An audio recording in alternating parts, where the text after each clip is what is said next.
Y'all will be traveling. I won't. I'm not going nowhere. Okay, let's get started. All right, so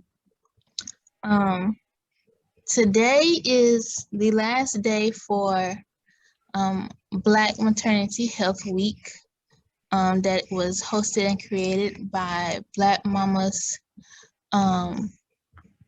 Alliance. And they're both, well, they're here in Atlanta, Georgia, and everything. And so this is my way of including Canna moms in the importance in this public health crisis of Black maternal mortality, because Georgia ranks the worst state to have a baby in the United States. And so that is why I'm hosting this little meeting and trying to do as much research that I can to try to change that policy and those statistics. So we have Dr. Uma Thanabalan from Uplifting Health and Wellness, Attorney Cheryl Merle Powell Esquire, Ebony Knight with Urban Hippie, Tiana Smith, she's coming in. She's not here yet, but she's coming in from Women Grow. And we also have Vanessa Jones with us with Your Virtual Right Hand. So today we're talking about Georgia women, basically, because the Haley's Hope Act is what we have here in Georgia that allows Georgia patients to become a card holder for the low THC registry. And so we're talking with this panel of women to familiarize everyone with the Georgia medical cannabis community. And everyone is mothers alongside their respected career fields.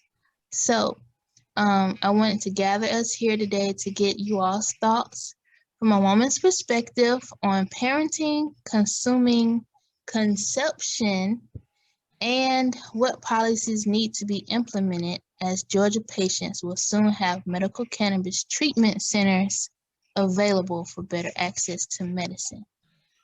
So you all know how the Georgia's Hope Act allows for cultivation in the state and allows for that access to low THC oil, actually with storefronts here in Georgia. So that'll soon be available within the next year or two. So let's get started. The first question is for everyone. Can you share how you became involved with the cannabis industry and how your family took the news? Anyone can go first. Well, I'll jump in. I'm a cannabis agricultural and dietary supplement attorney. I started in the cannabis industry after I passed the bar. I'd been practicing probably for about 6 months or so. And then, I just had this spiritual moment where God was like, hey, you need to look at cannabis law. And I really didn't know anything about it. I didn't know it existed. And I just started reading and I couldn't stop. And from there, I haven't stopped. I went to my first event, and the second event, I was a speaker and expert, and I've been speaking all over the world since then. I've been fortunate to speak with Dr. Uma in Jamaica and other places. And, I was the first general counsel for minorities for medical marijuana, and Vanessa, that's where we met. So it's been a great journey being involved in cannabis. I've always had an empathy for canna moms who are the caregivers for their children who need relief from using cannabinoid medicine. I've always said, I've been fortunate that my son is healthy. I haven't had doctor's visits multiple times a week or had to make that decision. I need to advocate for my child in DC or my state capital, Tallahassee, while taking care of that child. So because I don't have that burden, I think I have even more responsibility to be vocal on behalf of the moms that can't do the traveling because they're taking care of their children. So it's really an honor to be here with the entire panel that we have today. Thank you for inviting me, Jessica. So proud of what you're doing academically as well as your advocacy in the industry. Thank you. I'll go. I attended my first normal meeting. It was a New Jersey normal meeting back in 2010. Maybe, yeah, 10. And I expected to see other Black people there. And when I walked in, there were just a lot of attorneys and white people. And so they were, at that moment, they gave me the floor and were like, Ebony, why aren't there more Black people represented? And so from there, I've done cannabis comedy. My background is in project management. So I've worked with a lot of different states to, I've organized nationwide. I've spoken with Dr. Uma on a couple panels. Let's see, festivals and conferences. I'm a mother of 6. I use cannabis daily. I'm advocate user of cannabis, and I believe it makes me a better mother and a better person. Thank you for sharing. I can Vanessa? take it. Yep. Hi, everyone. Vanessa Jones. So my start to the industry is I'm actually an epileptic. And so I started having seizures when I was 9, stopped when I was 13, and then it came back for me when I started college at 18. And so with the medical, prescribed drugs, it was going to be Lamictal to help with seizure control. And it was a complete nightmare for me. And so it kept me in a constant state of auras. I was trying to go into school. It made it incredibly hard. And so I did take it upon myself. I'm very thankful that I had access through the university, through Sacramento State, to actually look more into medical cannabis. I discovered that cancer patients were using about 1 gram a day of RSO, or Rick Simpson oil, also known though as full extract cannabis oil, in order to get remission using 1 gram a day. And so I figured if it worked for cannabis patients, the good base for epileptics. And so I definitely do not, full disclaimer, I do not advise anyone to do this without any type of physician's help. I did this all on my own, but this was before more acceptance of medical cannabis. And so I'm incredibly lucky that I'm still here without any other problems, quite frankly. So that was my start to get into the industry. I then have now been working with different organizations for education and liberation of cannabis. In regards to my family, you would think that they would have been supportive considering I had a better quality of life, but unfortunately, it caused a huge rift within my family. We didn't talk for a good couple years until I did get pregnant with my beautiful miracle cannabis, my cannabis baby.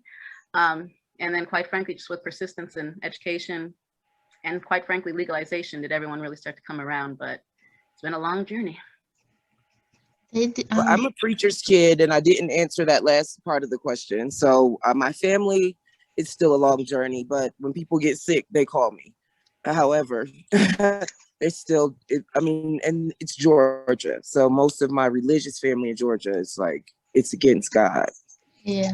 And I was in a religious background. So for me to just one day say, you know what, I think that people should be able to smoke cannabis or use it or grow it or possess it without being in danger of their freedom, that was a problem. But my dad was also a Black Panther. So he has definitely pushed me and he supported me the whole time. Like he's come to my conferences, he's supported the work that I do. So I really appreciate that because he believes in the liberation of people. That's respect. Dr. Uma? Well, I just want to say, Jessica, I'm so proud of what you're doing. And I'm looking forward to coming down to Georgia and meeting you in person and doing my work out there. I just recently got my Georgia medical license to be able to also write low-level THC for patients there. So I'm very excited to start enrolling patients there.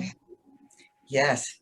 But my background came into the cannabis industry because I lost my mom due to an illness known as idiopathic pulmonary fibrosis. And it was about 2 years before she passed, coming up on 11 plus years now, when I first saw a TV program about how cannabis was being used in Israel. And it was because of my mother. I could still hear her saying they're using ganja. And I beelined it into the bedroom. And it was about how in Israel, they were using it for COPD, asthma, lung cancer, and PTSD. And it just did not compute. And I've always been a curious cat. But at the same time, I was working at the world's largest cleanup site for plutonium. And I was also I am an MRO, which is a medical review officer, which means I was doing drug testing. And cannabis is still federally illegal. And at that time, it was illegal. And I was not about to be opening my mouth talking about it at that time. Many things have changed since then. And I can't stop talking about it or having the opportunity to educate. So I really regret the fact that I did not use this medicine for my mother. And as I read through it, the science was there, but it was because of the stigma and the lack of education about the endocannabinoid system. I had learned about so many other systems in all of my degrees and multiple degrees, not just one degree. I never learned about it. And even now, it's not known to everybody. We've come a long way, but there's still much more to be done.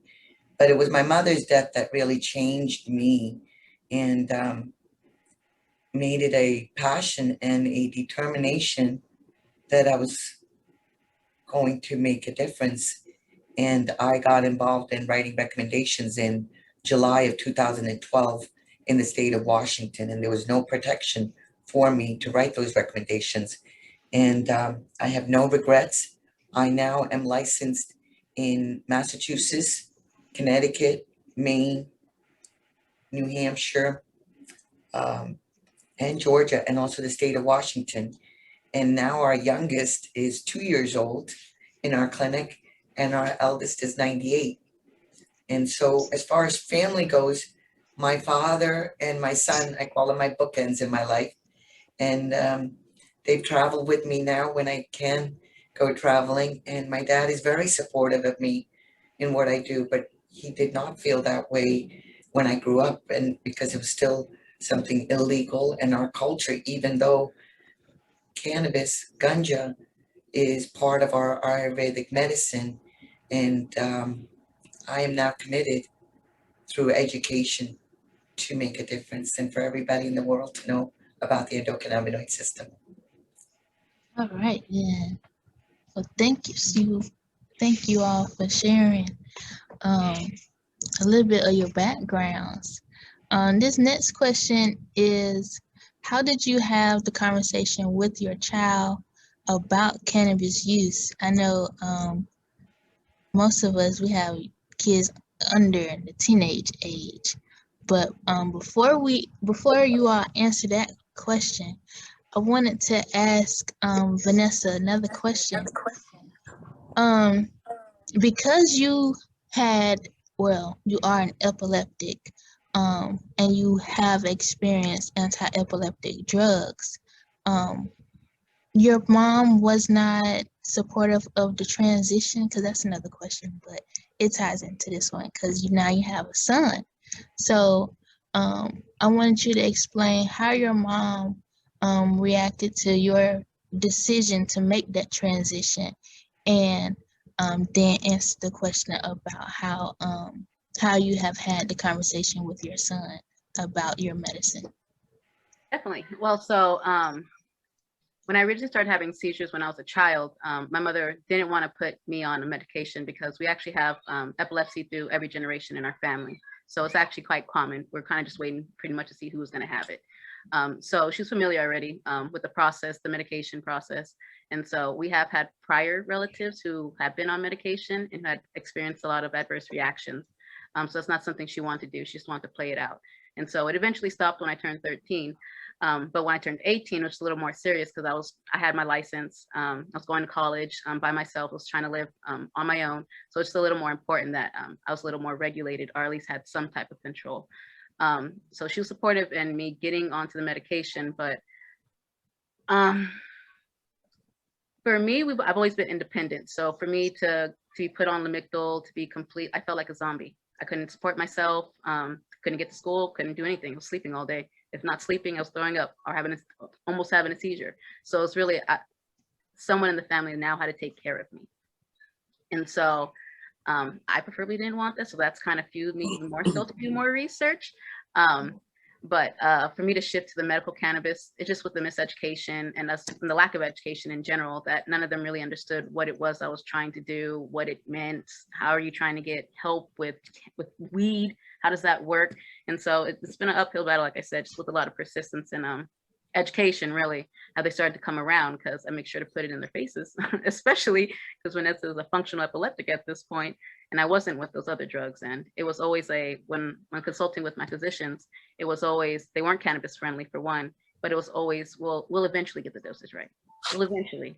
Well, I have to live. I'm still trying to live my life, and I just can't eventually wait for you to get it right. And I feel horrible, let alone all the other things it's causing and making me infertile. So it was kind of necessary, but not everyone has that, quite frankly, the exposure to, I was very lucky that I was in Sac State and I just happened to be pre-med. So I already knew general research for alternative medicines. And I just happened to be able to exploit that.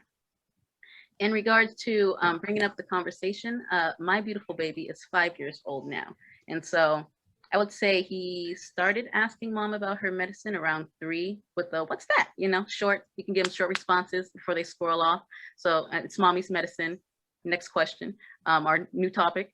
But now that he's 5, he's definitely started to ask a lot more questions. So what am I doing? What's that?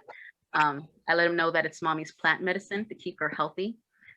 In which, of course, that gets followed up with, am I sick? Or some other question, which is well played, child, well played. And so I just have to, for right now, until I like to think he gets a better understanding, I would like to say that it's just mommy's medicine so that I stay healthy and that I'm able to function. But I don't know how easily that gets received to a child. And then after that point, he kind of just, okay, somewhere else. Okay. Cheryl or Ebony? I introduced children. If you get disconnected on the Zoom, you just need to go back into it again, folks, in case it gets disconnected. Okay. And I took my children to the first day of the New Jersey Weed Man's trial. And they had their signs and they were standing outside and they were on the news. And so it was, because to me, it wasn't about getting high or smoking weed. It was just about freedom. It's just about a plant and that it is medicine and the reason. And so I taught them the truth. I taught them the history of, decriminalization of criminalizing the plant and just everything. So I've just removed the stigma all the way. Like I used to have an edible company. My children have helped me in everything that I do. They've made edibles. They've worked at, I do have a 22-year-old. She's worked at different events. She's, helped me out at setting up tables at festivals, all types of stuff. So. Well, that's a blessing.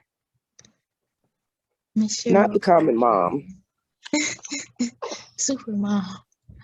I'll say, if anything, you did that right, mom. Okay. Right. You guys in service. That's right. Well, I'll just say I want to quickly touch upon some decision points for parents. So, for a mom, I guess the first decision is when they discover that they are pregnant and deciding whether, while in the care of a physician, of course, whether they're going to continue to consume during that pregnancy or not. I'm not here to judge either decision, but that's a decision point.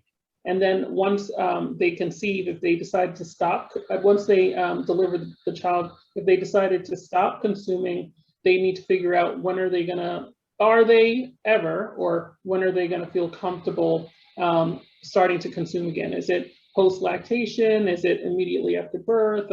Is it, at what point will they feel comfortable consuming cannabis again if they stopped during their pregnancy? And again, there's great studies about women and consuming during pregnancy. There's a study from the 70s, I believe the 70s or 80s, with a nurse Strayer, I believe her name is. I should know this. She's also on the Board of Patients Out of Time. I've recently joined the Board of Patients Out of Time, and she's a very nice lady. But she did a study with Rastafarian women in Jamaica, and it was found to see that their children had superior intellect and they were not negatively impacted by, and I'll let Dr. Uma speak to this study because she's probably looked at it in closer detail. But they were not negatively impacted by their cannabis use during pregnancy. But that's a personal decision and a decision to be made with your physician. And then beyond that, when do you tell your child or introduce your child to the concept that their parent is consuming cannabis? So those are some key milestones. And for a woman, as she's going through the pregnancy to birth and beyond birth process. For me personally, and it's good to be in a Georgia crowd because I did conceive in Georgia, and I was pregnant in Georgia up until my 8th month. I was on services. I went to the state office to get access to care and services. So I didn't have means. And at that time, I was not consuming cannabis either. So I didn't have to make that decision as far as whether to stop or not. I wasn't even consuming at that time. And that was just a personal choice. With regards to introducing my Judah to the concept of cannabis, he's always, when I started practicing in 2016, he was 5 years old. So at 5 years old, I never separated my life as an attorney, a speaker, my consumption from him. I do tend to, and this is again a personal choice, stick to tincture-based consumption when I am around my son. There's nothing wrong with those who smoke in front of their children. It's just like having a glass of wine, but for me in particular, and because when you look at the family dynamics, and I'm divorced from my husband, I'm very reliant on family to help and take care, especially as I travel. So I have to consider not only my son's comfort, but I have to also consider the comfort of my parents, who are the additional caretakers for my child. And to not create a volatile environment, I made the decision, let's skip that type of a discussion or argument, and I don't consume in front of my son from a inhalation method, only through tinctures and things like that. He has attended events with me. He has heard me speak this year, especially that we've been in quarantine. He can pretty much verbatim give a speech on cannabis. He's very knowledgeable about CBD, about THC, about cannabis. I've never hidden my work from his school. And that's another decision point for parents. Do you allow the school to know that you are involved in the industry? I think if you're just consuming, you're not involved in the industry, that's something that's really private in your home that doesn't need to be disclosed. But it is a part of my work, and I've never kept it a secret. I don't change my signature at the end of my emails when I'm emailing a school versus emailing in the industry. So they are very much aware from every teacher he's had, as well as the principal, that I am in the cannabis industry as an attorney, and they know that they can go on YouTube, see an abundance of my work. And it's never been a problem with the school that he has attended basically since the 1st grade. So he's very knowledgeable. Even at the age of 5, he would find it fun to go to cannabis conferences with me and give out my business cards after I would speak. He knows this is a part of what allows us to have food and shelter. So he is invested in that. Beyond that, I also had him evaluated. And because I started my son a year early, it's difficult for children to catch up socially to where they are academically. So he's never had academic issues, but he was clearly a year behind in the other children as far as social skills and interaction skills. And I wanted to talk to a professional about how do I give him the best support. And it's no longer an issue, but fortunately, the psychiatrist that I was engaging with to do his evaluations, she she recommends CBD use for her patients who have certain types of concerns or issues. So it's something that I can have a very clear conversation with her about, is it appropriate to give my son CBD? And my son has consumed CBD. It has helped him with some anxiety related issues. And again, this is after he's been evaluated, and fortunately it was a knowledgeable psychiatrist who thought that he would benefit from that. So he is completely caught up with his class. He does not have anxiety issues at this time, but it really gave me a lot of comfort. And I want to encourage the therapist community to really get rid of the stigma and educate yourself. I'm not saying this is a solution for every child, but I will say that it made me feel more comfortable to have honest conversations with his therapist and with his school, because they were knowledgeable about cannabinoids and CBD. So I think these are really delicate conversations, but you have to engage with physicians like Dr. Uma, who she's been an advocate. She's really engaged and she's educating other physicians. If your physician is not knowledgeable, then you need to encourage them to have peer mentorship with a physician who is knowledgeable. So everything is about the health and well-being of the child.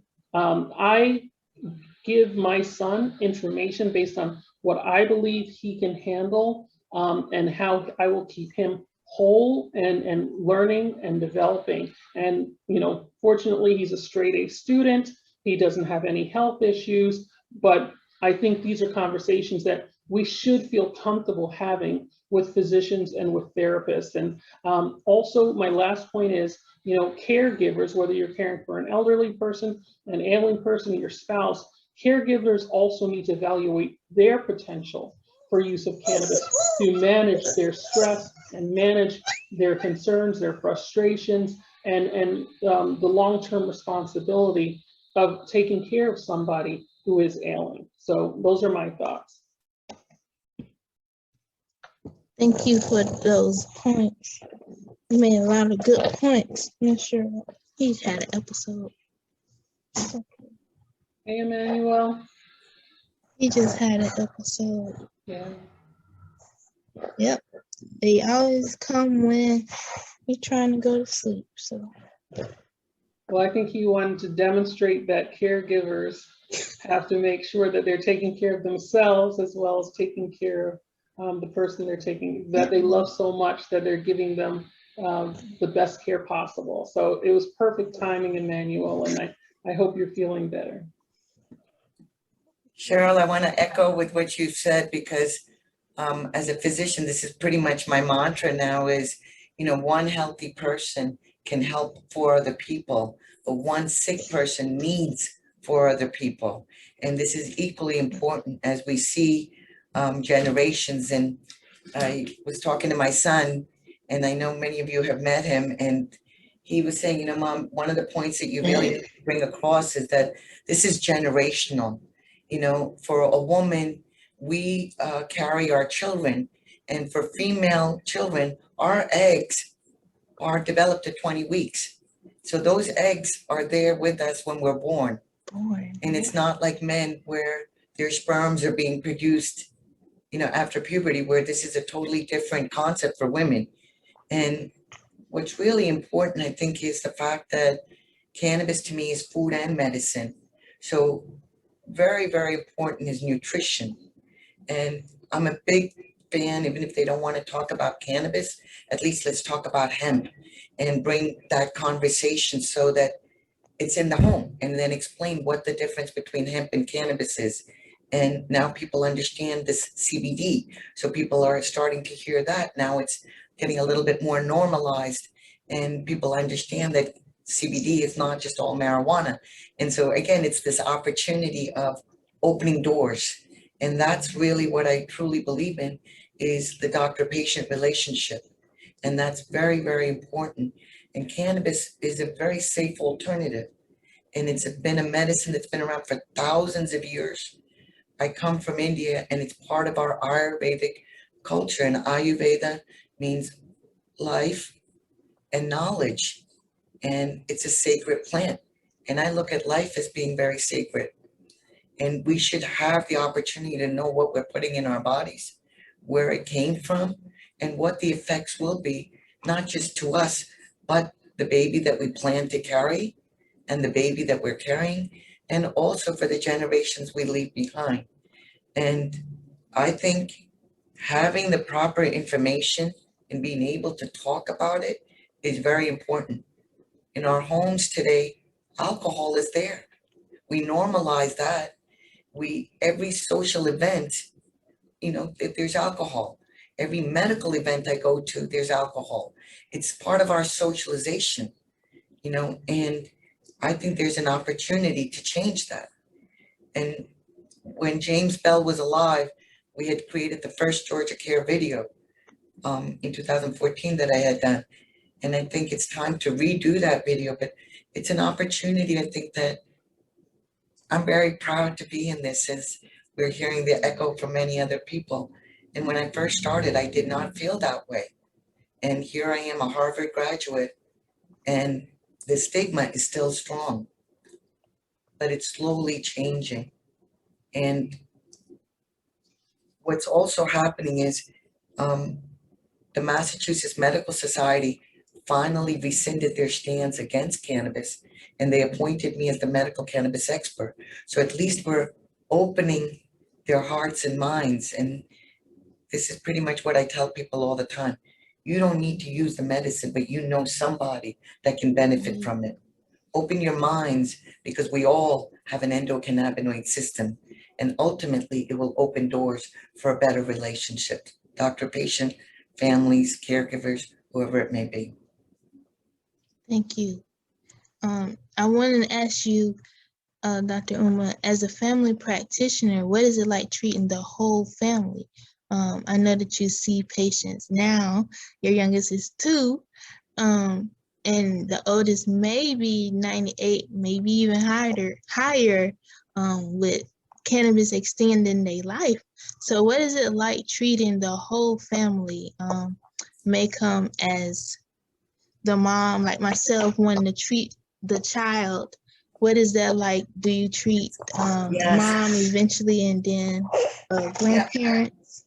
I actually have 4 generations. I have a great grandmother, the grandmother, the mother, and the child. And it's fascinating that you bring that up, because truly I get to practice family medicine, because usually I see one person and then the other person comes along. I have, where the parent comes in and they say, they come in with their own stigma, and they then say, something, this is working for me. And they're literally waiting for their child to turn 18 before they bring them to me. And now I see younger kids as well. And that was a big transition for me, taking on pregnant women, because the medical board would have came after me if I were to write a recommendation for a pregnant woman. So what I did was, if they were pregnant when they came to me, I did not register them initially. Now things are slowly changing, especially when they've been my patient and they come back in pregnant again now. So I'm seeing more canna babies, and we're seeing them help to get them pregnant. So there's a lot of misinformation. Men, where they have had infertility issues and the woman is not able to conceive, and treating the man how the woman is able to conceive. So we get to see how we're helping one person actually helps heal the rest of the family, and they feel comfortable and they want this as a safer option, especially compared to pharmaceutical medications. And like Vanessa mentioned, it's just about keep trying to find out the dose. And I'm like, no, there's a different option here, because as doctors, we make a diagnosis, Right. come up with a drug, and we dose it. It's the triple D. And it's about time to say cannabis is personalized medicine, and nobody in the whole world has ever died from it. The government has a patent number 6630507. Everybody should become familiar with it so that they understand that it is about anti-aging. It's It's an antioxidant. It's a neuroprotectant. Why does it work for seizures? Why does it work for Parkinson's? Why does it work for Alzheimer's? Why does it work for cardiac events? And Cheryl had brought up mental health issues. I mean, compared to all the drugs that people are committing suicide with, why wouldn't you try this? Why wouldn't you at least start with CBD? Start there and slowly, titrate up is what the word I use. And also for my patients for death and dying. So when it is time to say goodbye to the people that we love, that's a family issue. And instead of seeing somebody drooling and just unconscious, if they can bring a little joy, and also the person that's left behind to know that you were able to do that, I think that's equally important. Yes, I do agree.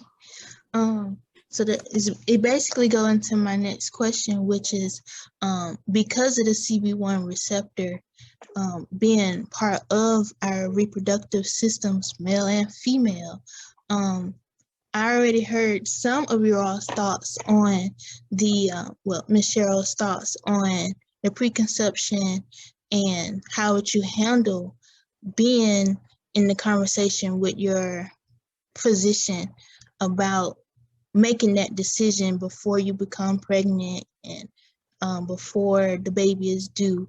But overall, what are you all's thoughts on the preconception, prenatal, postpartum, and lactation cannabis use? And then how would you determine a person to go about asking their OBGYN who aren't necessarily knowledgeable of the CB1 and CB2 receptors or the endocannabinoid system altogether? I think for me, I'll just continue, and I'm going to acquiesce to Dr. Umar and her expertise as a physician.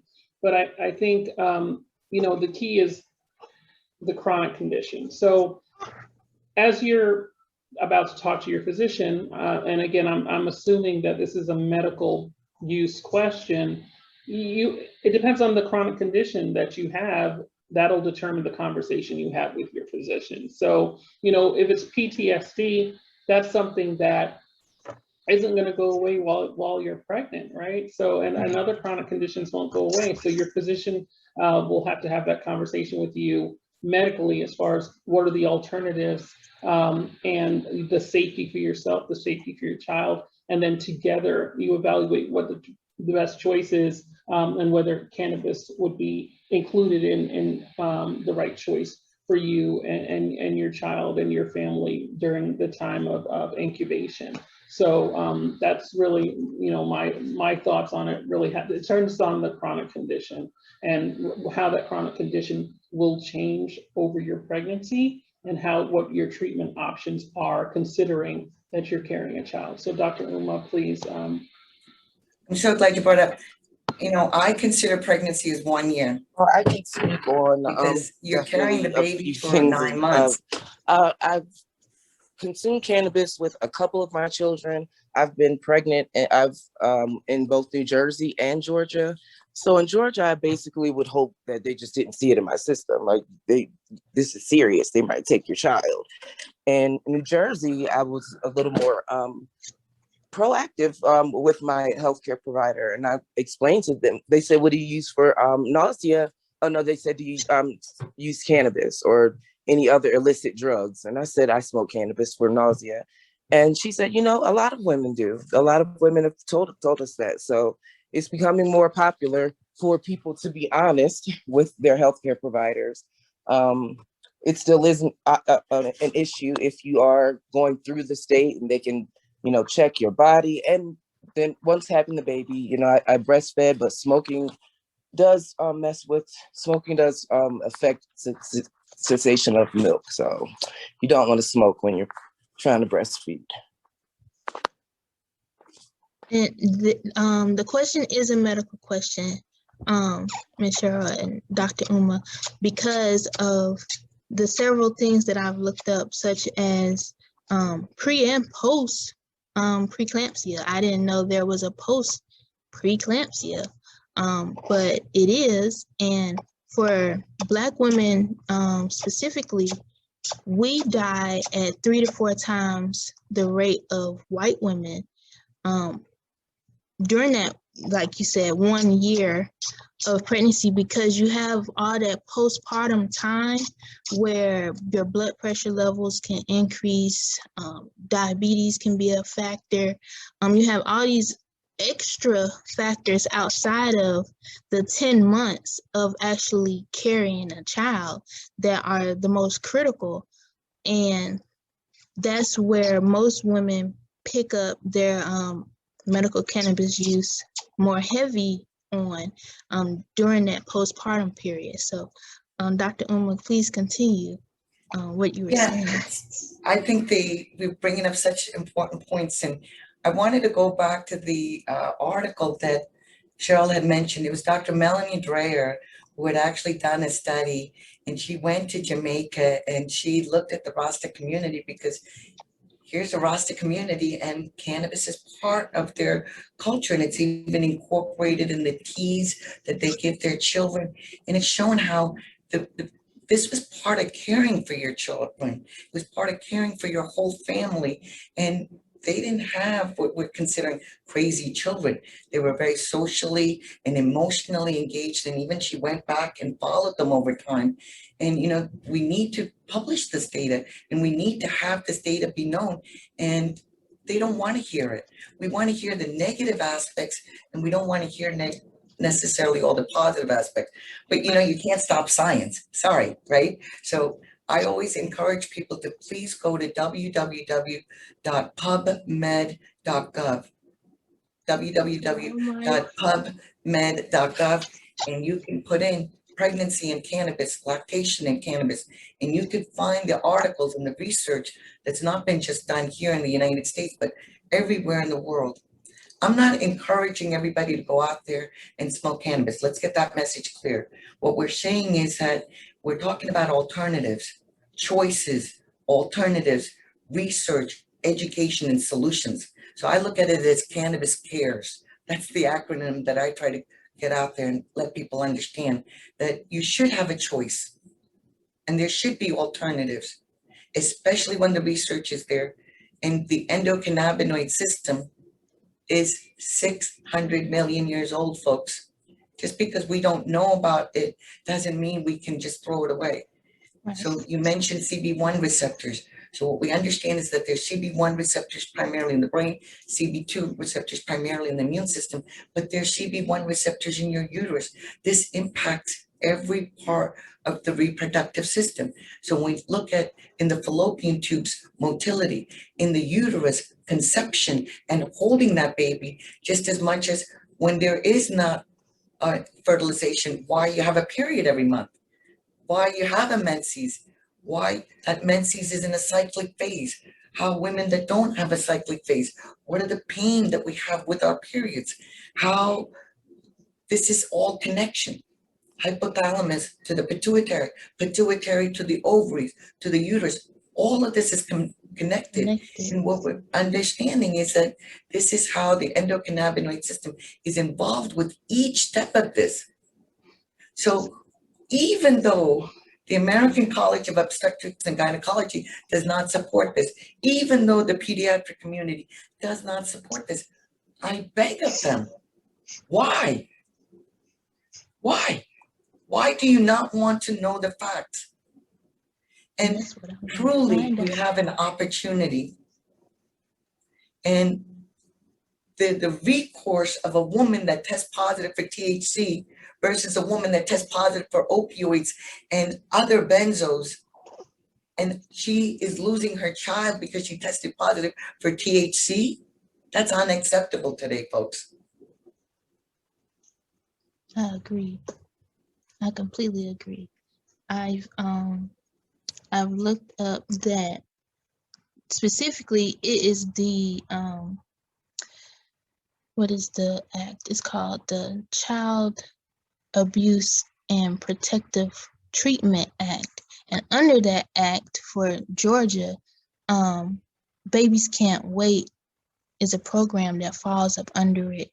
And they're the ones who are responsible for reporting here in Georgia to healthcare providers if a mother tests positive for marijuana or cannabis or any other illicit drug, but they are at risk of losing their child because of that. But at the same time, they don't take the child away if the mother tests or the child has opioids or is alcohol syndrome. They don't take the child away, but you lose your child if you test positive for cannabis. And that's crazy. And that's why I'm hosting this, so I can figure out the best way to change that policy, hopefully through adding certain amendments to the Haley's Hope Act for Georgia patients, because there are elements from pregnancy that cannot be defined. And the only way I've asked a certain person who was deeply involved with the Haley's Hope Act, how would a patient be protected through the registry? And that's only if the doctor can deem that their pain would be intractable pain, so that they can be listed as a registered patient of low THC for Georgia. But that's the policy that I'm hoping to try to change for moms. But I would love to help you with that. And we've got Cheryl there. We've got women here. So we've got to make that happen. And, as far as patients asking me, I always tell them, I ask my patients three questions as far as, have you discussed this with your doctor? Are they supportive of you using it? Are they indifferent? These are the three questions I ask them. And that kind of gives me a scale. And so you'll be surprised when some patients are just fearful that I might call up their doctor and tell them that they're here in their office with me asking about cannabis. So it's still a real fear factor. And like you said, the laws are not all there. And there's places where now they're not testing them for THC. So I think that's an option, but I don't think they should hold it against you because you test positive for THC. right. So, Attorney Cheryl, what policies do you think can be implemented on a state or federal level to protect mothers and their children from CPS who are patients delivering in a hospital? Yeah, so, I think all the decriminalization efforts help parents because, again, when you think of, a sick child, the person who's sourcing that medicine is the parent. In a non-legal market, every time that parent goes to source medicine for their child who may be ill, they're risking their freedom. So you have someone who has a child that needs additional care, extra care, special care, and is more dependent on their parent than anyone else, than other children who don't have those related issues. And then on top of that, if that parent is criminalized and removed from that child's life, what's going to happen to that child that needs additional care, special care? Do they get put into the foster system? And, again, the foster system serves its purpose, but we are all aware of the stories as far as, the varied levels of care that have been given in foster care. There's been some abuse, et cetera, and so on. So a child with special needs is even more vulnerable to that foster care environment, especially if they're nonverbal.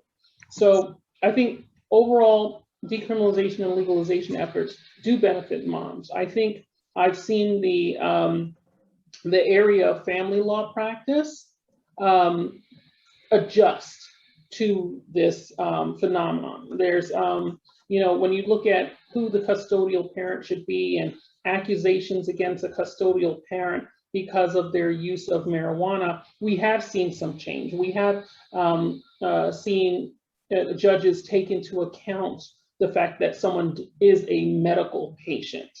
If they're not registered as a medical patient, then it is treated differently.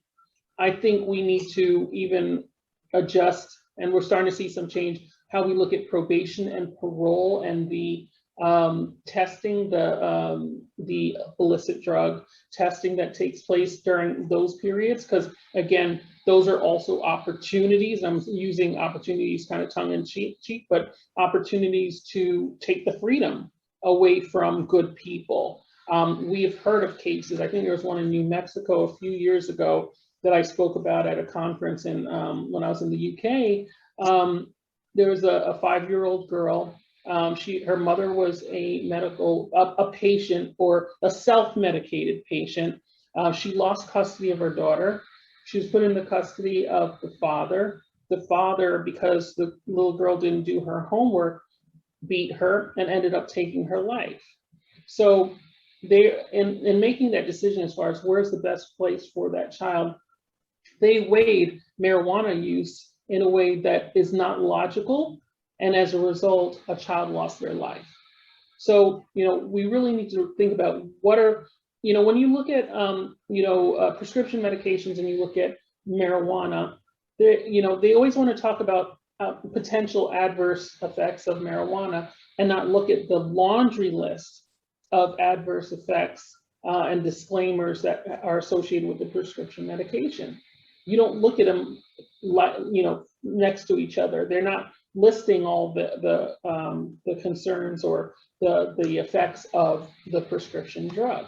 So I think judges are now, one, empowered, two, more educated, specifically in the family law context, but only in environments, only in markets or jurisdictions where you do have legalization. And that's why legalization is so important. We shouldn't have canna refugees where, again, let's say a mom and with a sick child, because they don't want to be forced to give their child radiation, which this is a legit case that I encountered, where they were going to Children's Services was going to make the mom give the child radiation for a tumor and take that decision-making ability away from the parent. And then she had to move to Colorado. She considered moving to Colorado, and she ended up finding one of my clients' CBD, and that seemed to bridge the gap, so she didn't have to make that move. And again, therefore, move her family away from her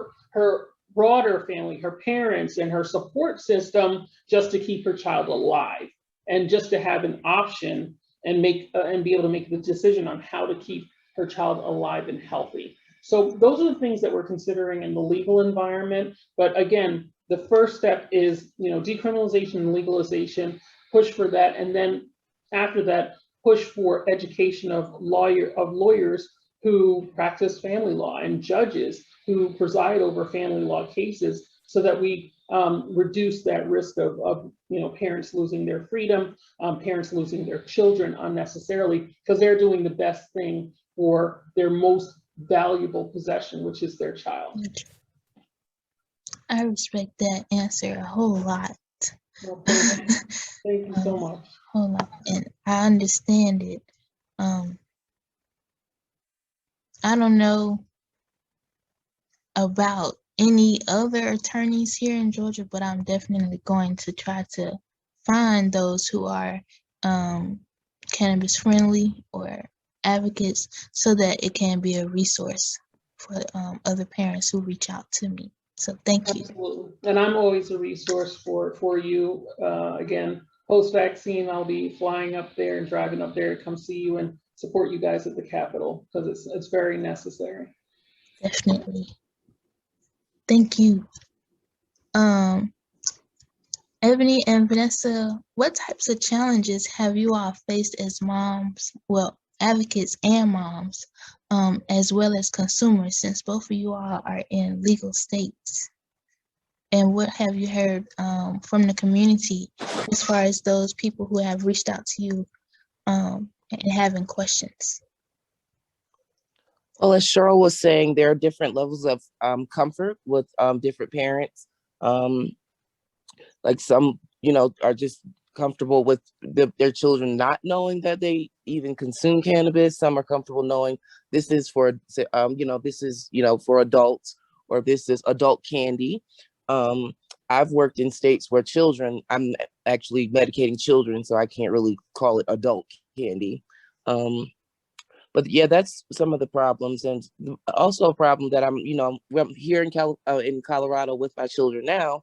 I can consume cannabis. I go back to Georgia, suddenly can't consume cannabis.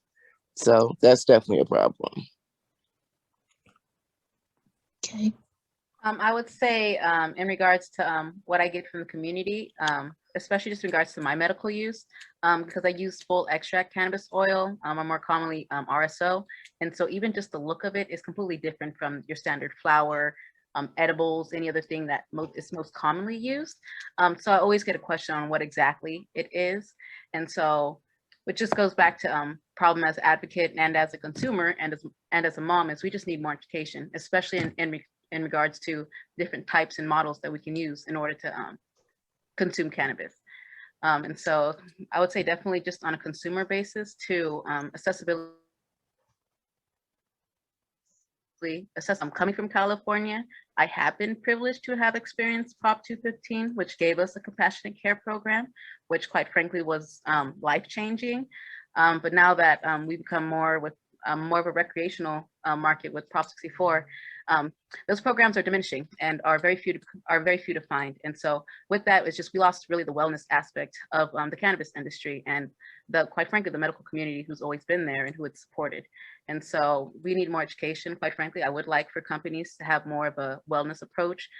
One, by implementing compassionate care programs back again, that would be amazing. I take a gram a day. Usually RSO now is about $30 on the cheap end for a gram. I would say more in the higher scale would be about 180 to 220 a gram. And so I take a gram a day. I can't afford $30 to $180 a day to spend on my medicine that I need to survive, let alone I get no type of assistance with that payment, and that's all coming from my pocket. As I said, being from California, I have been blessed with coming from the medical community and thus having farmers and compassionate care programs that did address that need that we needed, quite frankly, discounted meds. And so, and having access. And so just with legalization, we just really need to have more education. People need to know about different models. We need to have access. It'd be nice if we can have different options of strains, considering it's not a one size fits all. People need the education and guidance to try different things. And Dr. Uma hit it on the nail. I loved it. So we're definitely on the same page.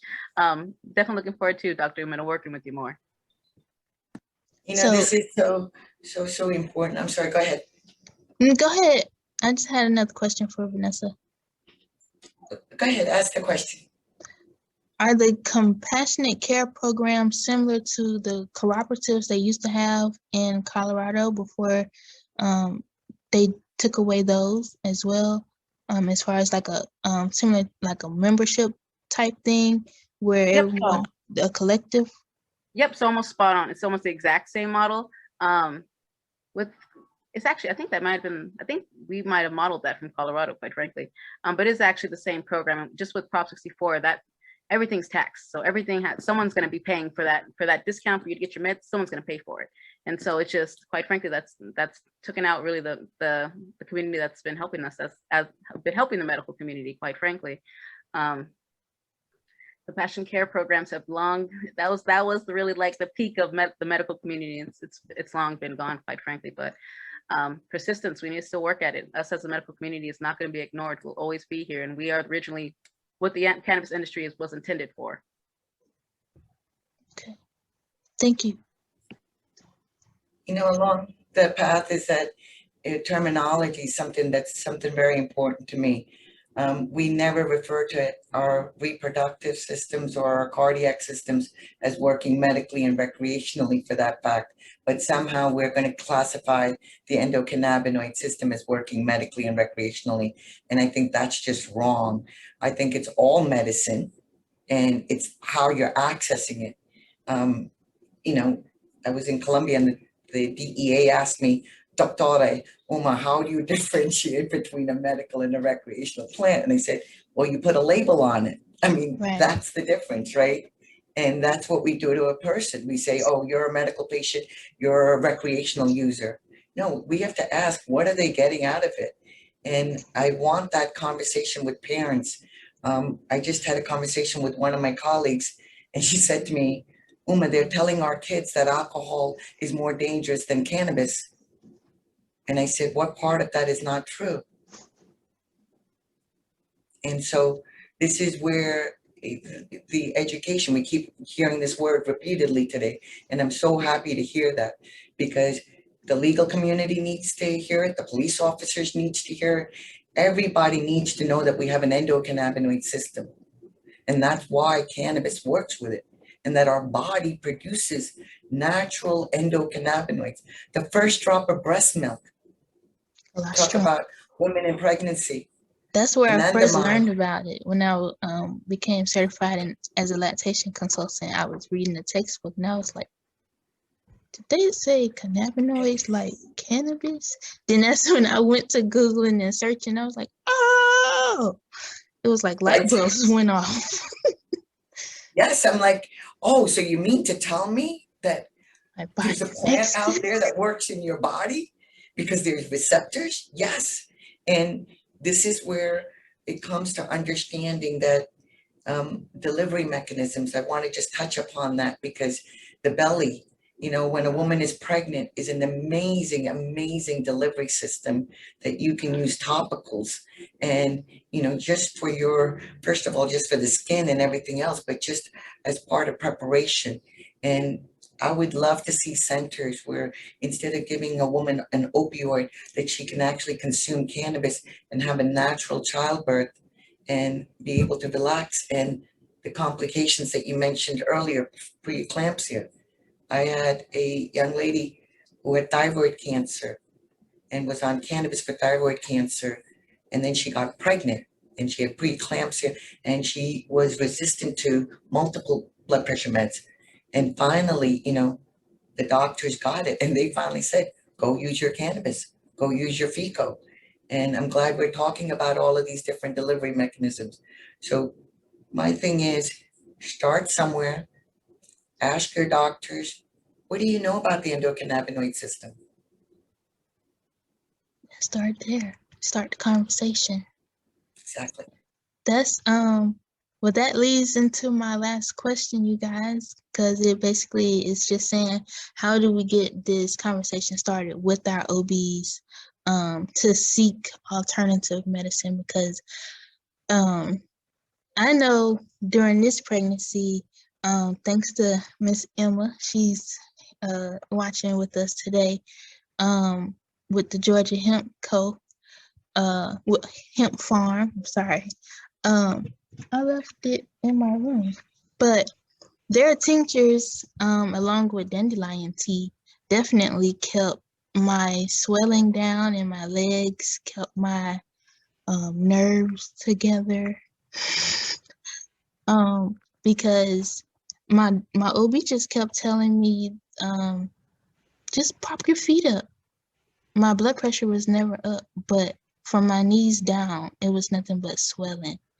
And she would just say, prop your feet up, or drink more water. And I'm like, the edema in my legs have to be caused by something else. So definitely my little CBD gummies and my tinctures and my tea definitely help. So that was all the questions that I had for this evening.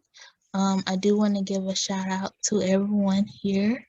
I hope you all can share. I want you all to share where people can get in contact with you. And I also do want to give a shout out to HNIC for linking a lot of cannabis related, mom related articles and sending them to me. I do want to give a shout out to the Georgia Hemp Farm, and you can use a discount code, the Georgia Hemp Doula or the Hemp Doula, for about 30% off any of their products. And if everyone can send give a little explanation of where you can be found, your Facebook, Instagram, Twitters, and everything like that, your websites, everything. So If I may, good evening, everybody. I'm just going to take a minute. I know I might be the only guy here. I just want to say hello. I just want to say I'm thankful. I'm glad to see all the ladies here. Jessica, Dr. Uma, we haven't met. I see a lot of you, but we have not met. Cheryl, I'm your disciple. How you doing? Vanessa, hey girls, haven't been a long time since I said anything to you. Yeah, I'm here. But anyway, I'm just gonna give a minute. Thank you, Jess. Congratulations. I just want to be just a little IT support. Make sure she gets all this done. I'm proud of her. I'm a father of twin girls. So just to explain my connection to the whole conversation. So yes, I'm a father of daughters. They are about to be teenagers. Their mother was a high-risk pregnancy. She had them early at 34 weeks. She was diabetic. And a lot of things that Jess was speaking about with her pregnancy, swollen feet, watching for the blood pressure and things of that nature, was very, very, and like I said before, her OBGYN was also Jamaican. She was Jamaican who worked out in Duluth, Georgia. So she was very, very attentive to the mother's condition at the time. And so, yes, I am all into all the conversations that you had about pregnancy, prenatal. I was there. I was right there doing all those conversations. So yes, I understand that. And just to carry on as far as today goes, for those who don't know, yes, I am also a caregiver. I'm also a caregiver for my sister. My sister does not have any children, but she's diagnosed with breast cancer. So I am going through all my resources, going through all my documentations, everything related to cannabis, because she's not interested in using cannabis, but we are trying our best as a family, as a support system, to pull any kind of source, any kind of information, anything to kind of say, look into this that can help you, because right now we are going through almost a year worth of infusion. She's been through chemo. We're still going through radiation therapy right now. And there's no telling. We just have to stick to that schedule. So again, I just want to get that out, show my relation to everybody. It's all the ladies out there, and to just keep it going. And you have all this man support right here. So carry on, ladies. Thank you, Joe. Thank you, Joe. We'll see you soon. Thank you so much, Joe. Always in support. And also to answer Jessica's question as far as that conversation with the OBGYN, it really does, again, as I said, turn on the chronic condition that you're encountering during your pregnancy or you're anticipating, and really start there and what are the available methods or treatment sources, and seeing if they're not proactively mentioning cannabis, start having that conversation about cannabis. And to Joe, I know with your sister, you thank God for you being there for her care. I know sometimes with the radiation, there may be some burn type issues as well. And there may be some really, I've heard that CBD lotions work really well. That may be a good way of introducing her to cannabis, is by helping her with the radiation burns, with, comparing how the CBD lotion helps with the healing and more comfort. And that might be a good introductory point. To get in touch with me, Cheryl Murray Powell, Esquire. I am on LinkedIn. I am on Facebook. And my email address is smp, like Cheryl Murray Powell, smp Esquire, ESQUIRE, @outlook.com. Alternatively, you can visit my site, cannabisiac.com.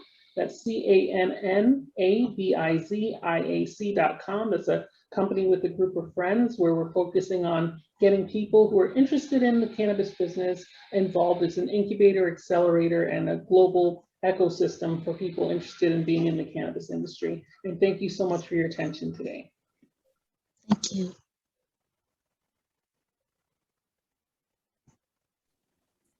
Vanessa, I'm Dr. Uma Dhanabawin. Yeah, go ahead. I'm at Uplifting Health and Wellness in Massachusetts, but I do consults for people all over the world. And if you have any questions that we've not discussed And I know one of the questions you had wanted to talk about was Keppra, people that are on Keppra and how to help them get off of that. We can talk about that, but I am at upliftinghealthandwellness@gmail.com. Our phone number is 508-444-2324. I'm on LinkedIn, Facebook, and I'm not very good with social media, so I would love help with that. But definitely the 3 words I use is educate, embrace, and empower. So reach 1, teach 10, teach 1, reach 10. Yes, ma'am. Yes, that was another question that I did want to ask, specifically because you all know I have a child who is epileptic. He's only 3 years old, and we've tried over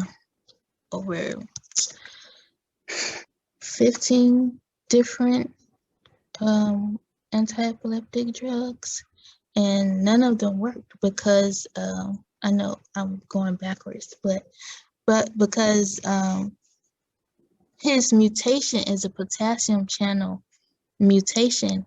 Most anti-epileptic drugs are a sodium channel mutation.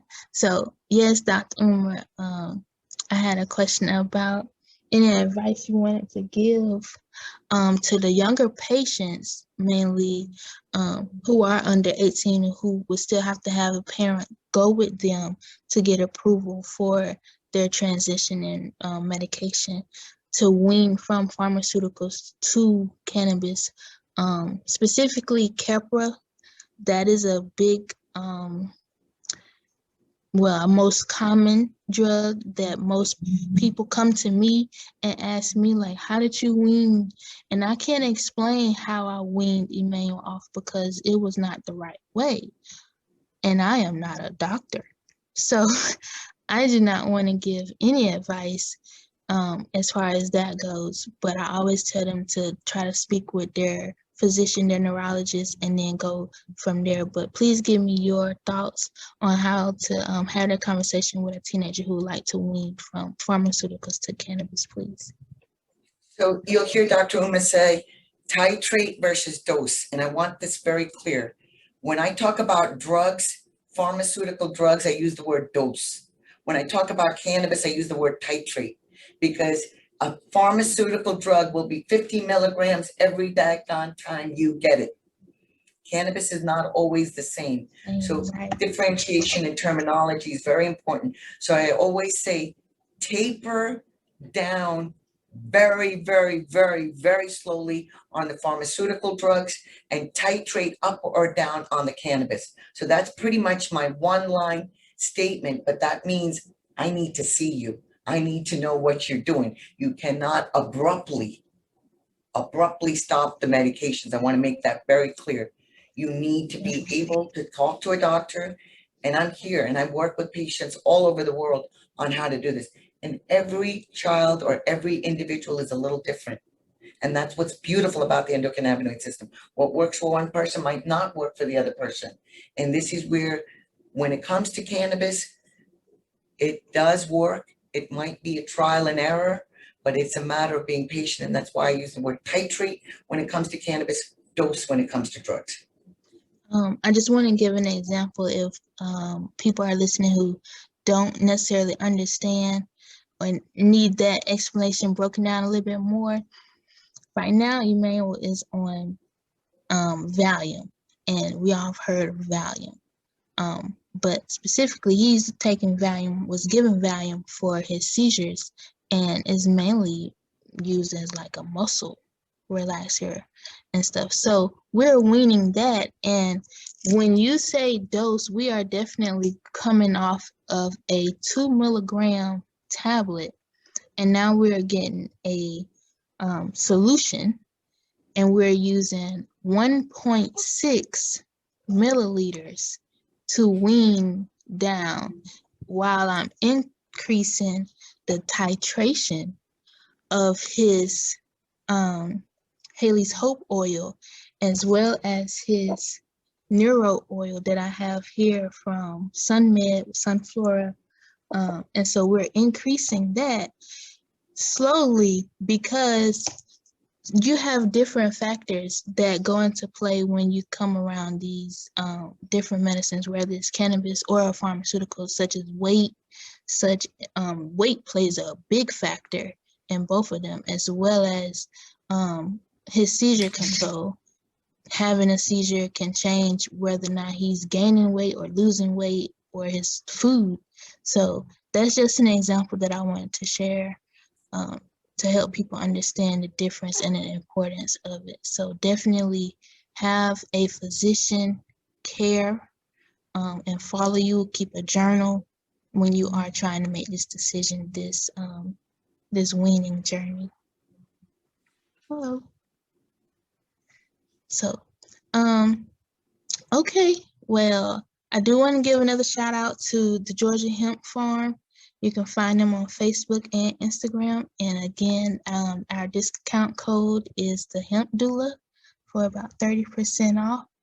And so I just thank you ladies for joining me this evening. And thank you, Joe, for being the man in the house today. Say something about Black Mamas. Say something about Black Mamas. This is the Reverend Dr. Callie McCreary at ITC in Atlanta, Georgia. How you doing? Hello, my sisters. How are you all? Keep up the good work. Thank you. Yes. Keep up the good work. That's your spirit sorrow down there. There it is. Hey, spirit sorrow. Bless you all. Thank you. Bless you. Thank you. All right. Thank you, Joe Casey. All right.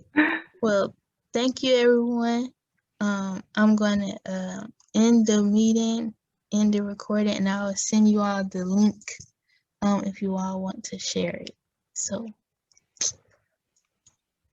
bye.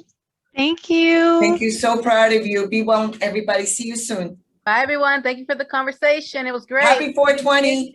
Yes. Happy 420. Happy 420. Exactly. Happy early Mother's Day to all the mamas. All right. Yes. Thank you. Happy Mother's Day. Bye-bye. Bye, everyone. Bye.